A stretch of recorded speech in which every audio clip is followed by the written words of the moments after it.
Fight Freaks, it's me, the Iron Man, Tyson Johnson, with another Meet the Fighter episode. Today I have with me three-time champion, Tony Scooter Whitfield. Tony, welcome.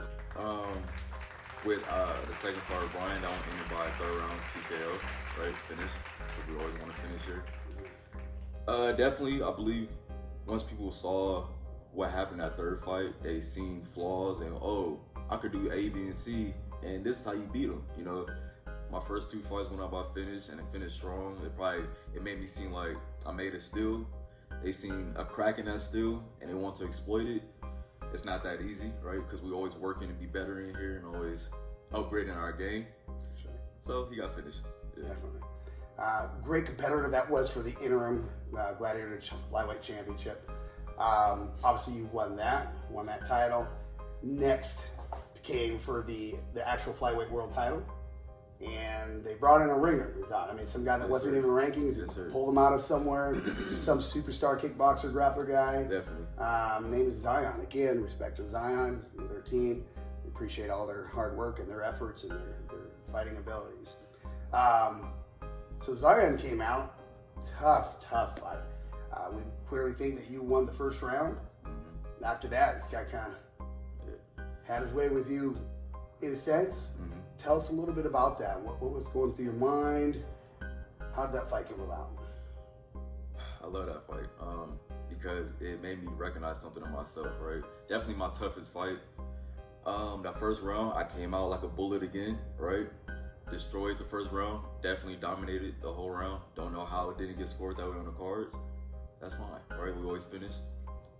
Second round, immediately gassed, just tank on zero, right? He recognized that immediately, exploited that, and took advantage of it as he should.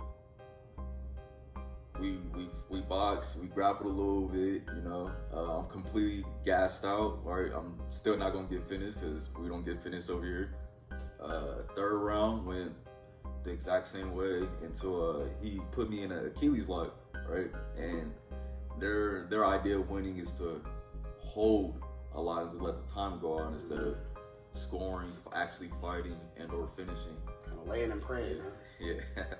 So the fight went his way. Definitely a tough opponent, and it made me want to go back out there and show we're not on the same league. No. So a second decision loss, very tough one.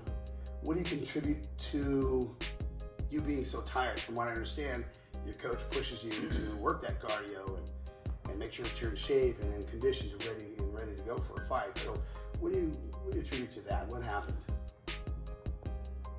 I have no straightforward answer because everybody knows I'm on a treadmill every day, right? Running 10 miles like every day, right? But I think it's a deeper thing than cardio. I think it was a big thing on breathing. I've been trying to focus on my breathing a lot so your body doesn't ventilate, if I'm pronouncing it right? You get what I'm saying? A big thing on breathing, mentality, right? Because we did the research on him. I feel like anxious and anxiety was a big part of it, right? I already knew he was gonna be my toughest fight even before walking in there, right? It was kind of self-doubt a little bit in there that you just have to battle on your way to the cage. Absolutely. Mental conditioning is just as important as physical conditioning in a fight. So he ends up winning a decision. It was tough. It was a hard loss. Again, your toughest fight that you've had, the most battered that you had been, obviously, because you had gassed out. It's hard. But, I mean, even in 3 rounds of a hard-fought battle, he couldn't finish it. I mean, he tried to knock you out. He tried to submit you in 50 different ways. Yeah. He tried everything. I mean, he had you bent up in some weird ways that I was in pain. Yeah. You know? But, you know, you toughed through it. I think if that fight taught you anything, it taught you that you were a warrior, that you had that no-give-up spirit. You were UGA strong. And that you weren't going to be finished. I mean, you're going to win this fight, but you're not going to beat me. And there's a difference between being beaten and finished. Yes, sir. So I think you did a great job with that. And hopefully, and I know that you've learned from that fight. Because just 2 months later, you got your rematch. Got your rematch right there. And it took him 3 rounds to just win a decision. But how long did it take you to beat him for that world title? 54 seconds? 54 seconds. So in 54 seconds, you went out there, threw some punches. He took you down. Yes. Because obviously he felt something he didn't like. Yes. And then from there, man, you went to work. You were on his back in no time. I mean, it was quick. Yes. Now, in the first fight with you guys, at the end of the first round, you had him in a rear naked choke. We thought maybe you could have finished him there, but it seemed like he was kind of slipping out and getting away. Or maybe saved by the bell. Either way. This time, you made sure that didn't happen. Oh, yes. I had to. Our first fight, when I was getting the rear naked, I tried my hardest to. He slipped out, but it showed me that his grappling was. He's definitely more of a Muay Thai guy, or his grappling needed a little bit more love, right? So I was surprised him taking me down the second fight, but wrestling with heavier guys, shout out KD, Mozzie, you know, these bigger body guys, you learn some reversals, learn how to get out of it. So turning him over wasn't hard. Definitely. And you get it 54 seconds later, you're the flyweight world champion. He was stunned a little bit, I'm sure, in shock. How did you feel? Did you feel that I have it this time when you were putting that choke in? Once he shot in on me, and after the surprise factor went away, because he doesn't grapple, right? I immediately, I'm comfortable in this position. I know what to do. Reverse it, got to work, and he turned. Rule number one: don't turn your back. Turns his back immediately. Oh yeah, okay, I'm gonna finish it this time. Hopped on his back, got the rear naked in. Once I felt it locked in, he was definitely fighting the grip as hard as he could, but I was fighting a little bit harder because I'm gonna finish it this time. Absolutely. Once we got to the floor and he belly flopped or jumped, it just locked it in tighter. Yeah, he jumped over, tried to get you off. He did everything he could. Yeah. Once he did that, it was already over with. It was just a matter of time.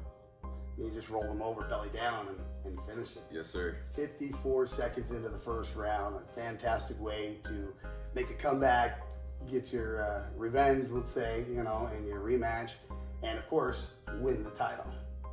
How's it been as champion? It feels great. It feels long overdue. You know, it was my third title fight. But it's great. It made sleep good every night, you know. It's nice to look at. It's a really pretty belt. You know, I love all my belts. And it makes me want to get out there and accomplish more because it shows what I could do. Absolutely. From what I understand from your girl, there's almost no room in the bed anymore. It's like she's got a little bit of space, and then there's you, and then, of course, there's the 3 belts. Yeah, my belts sleep with me every night. Every night. You talked about accomplishing more. Do you have any specific goals in the future, or is it just work from here and let's start? Work from here. You know, I'm looking straight forward, straight to my path, straight to my goal. I just want to keep fighting, keep winning, and in the best way possible, and keep showing what UGA is about. We're going to put it on the map. Okay.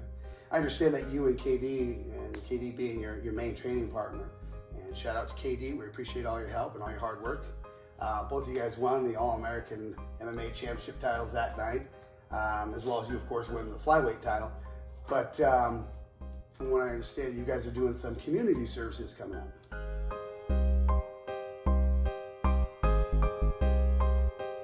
Yes, August 1st, me and KD will be hosting a little event for people to come out and learn more about the program, learn more about what UJ is about, what the fight life is about, and just not even just fighting. Everybody doesn't have to fight. It's self-defense, right? It's a good tool to have, be able to protect yourself wherever you go, right? And get more people to invest into themselves and come join the family. Absolutely.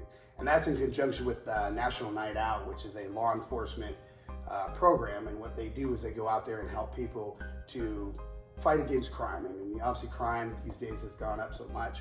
And so what we're trying to do is we're using that National Night Out for people to come out and meet and greet with 2 of our community champions. And we're trying to help bring more awareness to the community about fighting crime. And so National Night Out is going to be a great event. They get to meet and greet with, the world champion here, Scooter. Yes, sir. All right, and All-American champion, KD. So that's going to be a lot of fun. And I believe Mozzie's going to be out there as well. Oh, okay. And he's a security professional.